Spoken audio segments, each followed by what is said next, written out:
How do you upgrade or refine your strength training routine after age 50? It certainly isn't about doing less, but it's about doing it smarter. So today I'm going to show you how to upgrade your routine so it works with your body for all the decades ahead. I'm Janet McConnell, certified fitness trainer, healthy longevity advocate, and on the road back to a national champion bodybuilding stage by next year when I turn 70. I've helped hundreds of men and women over 50 adapt their workouts from what they were doing before to what they should be doing now to stay strong, mobile, injury-free, it's a big one, and not giving out or giving up the progress that they love. In this video, I'm going to share 3 big shifts that you can make to keep your workouts effective, protect your joints, and focus on the muscle groups that keep you living an active and healthy life. So as you move into your 50s and 60s, your training priorities do change. You're not just chasing a beach body anymore, for example. You're building a body that will serve you for the next 20, 30, or 40 years. That means adjusting your approach so you can keep gaining strength without wearing down your joints and risking injury. This isn't about slowing down. It's about making some adjustments and some choices that allow you to keep going strong. So, shift number 1, choose joint-friendly movements. My memory hook for this is if it grinds or pinches, it's time for a switch. Some exercises we have done for years, they're like an old friend. You can always rely on them. And then one day, and then over a period of time, you notice it's really uncomfortable.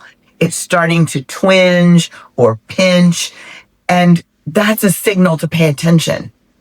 Understand that there are other ways to exercise that muscle group without having that little side effect that can grow over time and cause problems. So, for example, the overhead tricep extension, the one that looks like this where you lift a dumbbell.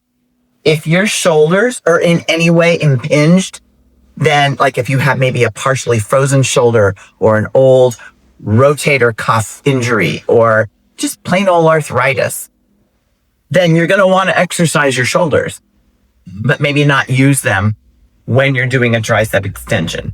So there's variations for that. Or for example, a deep below parallel barbell squat. That can really bother your knees, especially if your cartilage has been compressed or dehydrated or injured or compromised in some way. I'm speaking from experience because that knee replacement didn't start with the cartilage injury, but it was one of the factors that led to it. So if it's tight, if your hips are tight or your knee cartilage is compromised, then there are other variations that you can do to strengthen your leg muscles and not do it that deeply where it's compromising you. Traditional sit-ups. I find with a lot of my senior clients, just lying on the ground and doing a sit-up is not a good idea because their back is bowed a little bit, or maybe their core is really weak from not using their core properly.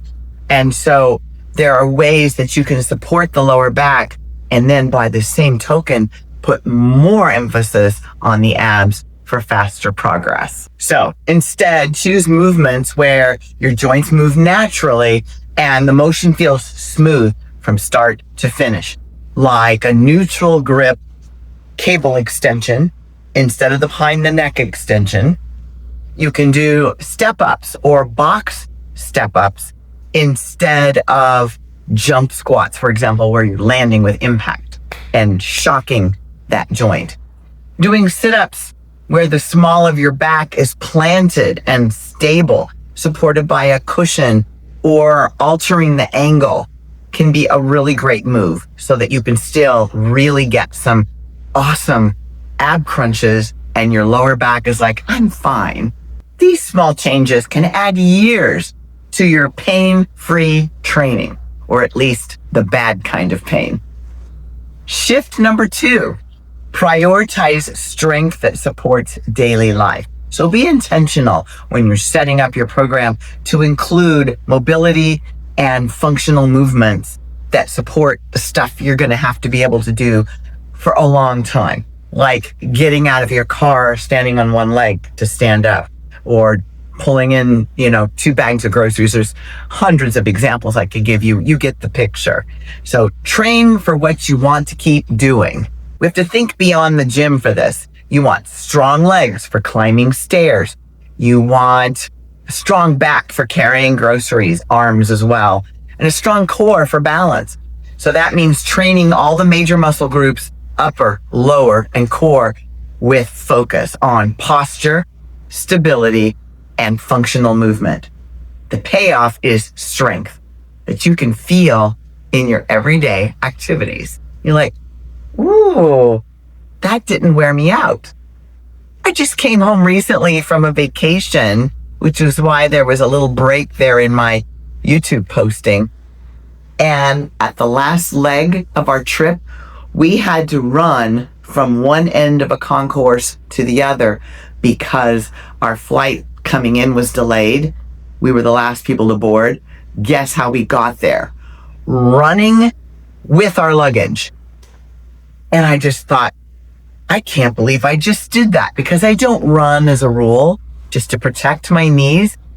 But I did all that VO2 max training before my vacation, and I was like, thank you, because we were the last people on board.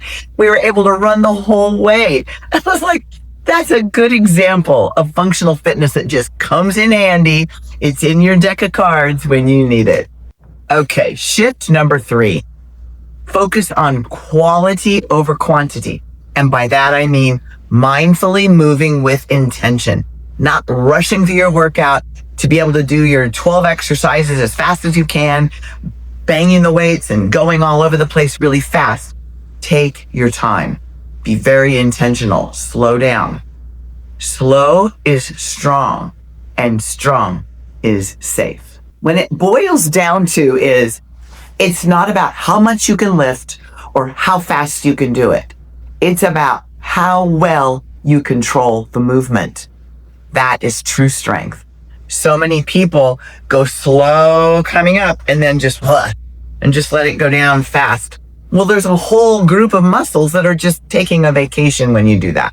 So slow, deliberate reps is what keeps your muscles under tension the whole time from start to finish.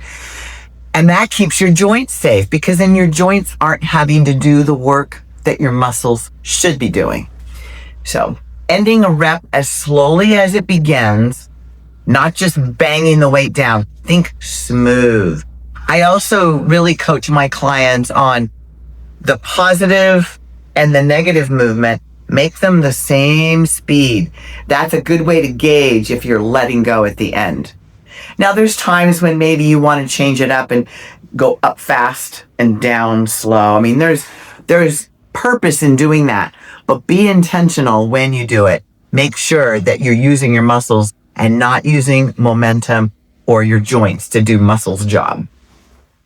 This approach prevents injuries. It helps you stay consistent. And consistency is what drives long-term results. When you put these upgrades into action, you're not just exercising, burning calories, or building muscle.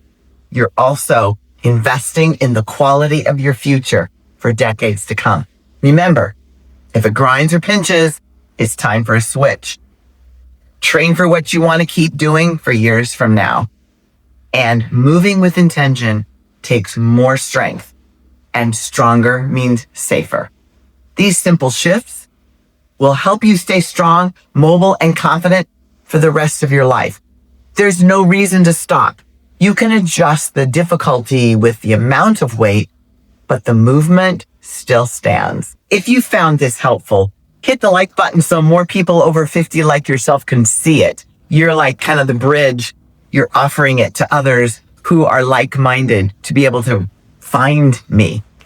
And subscribe for weekly tips on healthy aging, because, as I said, if you want to go deeper into exactly which exercises to do, where to start, how to structure your plan, check out my 5-part series that is just now happening. Go through September. By the end of September, we'll probably have it all done. So it's the perfect next step after this video. I'd love to know, which shift are you going to apply first in your workouts? And drop it in the comments, because I read every one of them if you haven't already noticed. And let's go on this hero's journey together. Let's do this.